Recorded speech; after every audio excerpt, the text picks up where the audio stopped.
I'm Lisa Osler. I'm the one who built your dollhouse kit here. So I just wanted to give a little introduction and explain why the house is built the way it is. So until about 1870 in the Red River settlement, Métis were building log houses using what's called the Red River frame. So there would be a vertical post and it would have grooves cut into the sides of it, and these horizontal logs would have a tenon cut into the end of it, so there'd just be a cut that would make it fit into the groove. So it'd be attached to the corner like that, and the logs would stack up in the groove like that. And that was it was called the Red River frame. It didn't originate in the Red River settlement, but it just came to be called that because it was so common there. That technology came to the Red River settlement from white French settlers from Quebec. Actually, the church and rectory in Métis are built that way. They were built in, I think, 1884 by a Quebec builder named Ludger Garreau. And that was actually more a reflection of how Quebec builders were building at that time more than how Métis and Saskatchewan were building at that time. So I'll get to that later. So in the late 18th century in Eastern Canada, United Empire Loyalists who were fleeing the American Revolution started moving to Eastern Canada, and they brought this Georgian style of log house with them. It had this kind of symmetrical facade and dovetailed corners. So a dovetail joint is just kind of an angled cut in the ends of the logs that make them fit together. So that style of house became popular in Eastern Canada by the early 19th century. And when immigrants from Eastern Canada started moving to the Red River settlement, they brought that style of house with them.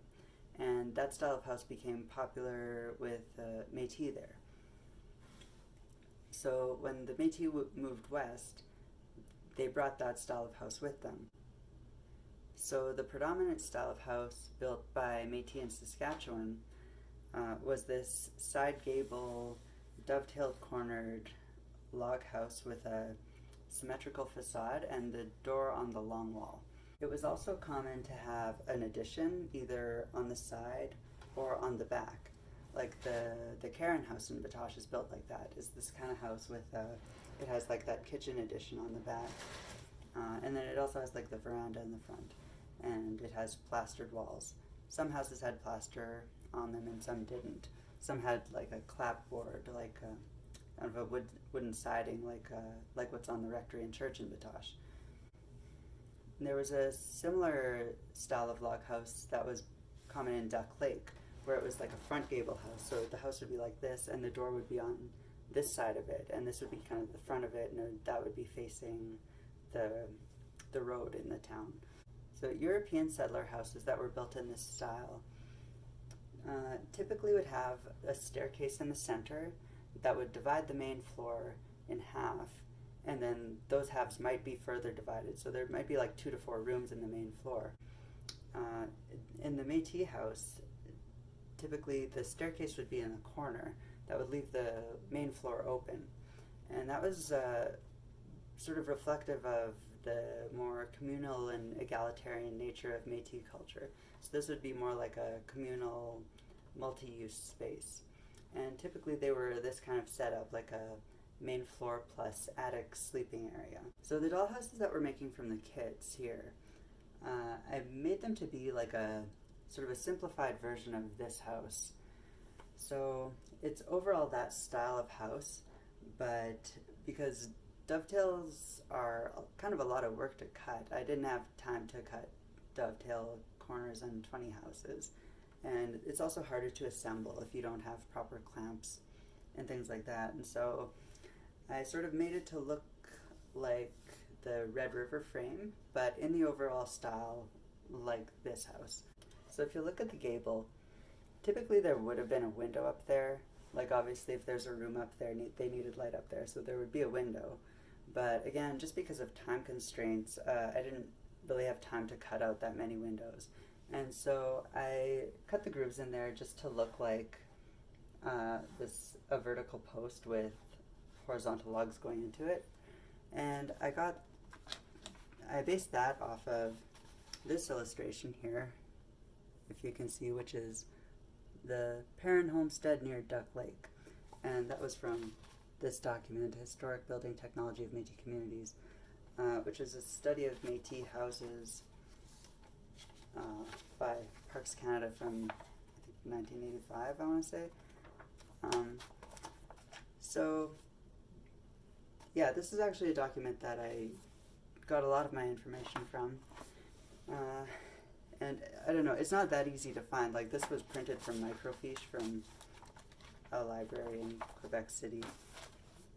But if you're interested in reading more, I would like to share a list of resources that, like, things that I read and the documents that I got my information from and articles. I don't know that I'll have time to post that right away, but I'll try to make a Facebook post sometime in the near future with some links and at least like names of documents that you can look up if you're interested in reading more about that. So for the instruction videos for this, there will be 4 more videos. The first one will be preparing the parts to paint the insides of them before you assemble it, and that's an optional step. I'm going to have more to say about that in a minute. The second video is assembling the main part of the house, so just the walls and floors. And the third video is installing the doors and windows, and then the fourth video will be gluing on the roof.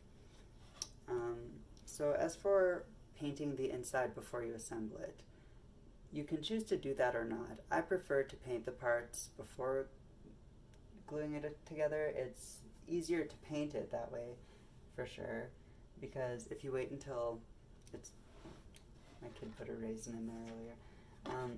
If you paint it after, it's a little harder to, get into corners maybe, or if you're using some kind of finish that you have to sand in between coats, it's easier to do that before the house is all assembled. The disadvantage to doing it that way is when you paint a piece of wood or put any kind of finish on it, if you wet it, that can cause it to warp a little bit. Let's tell you about the materials. The walls are made of Baltic birch plywood. These corners are solid maple, and then the floors and roof are MDF.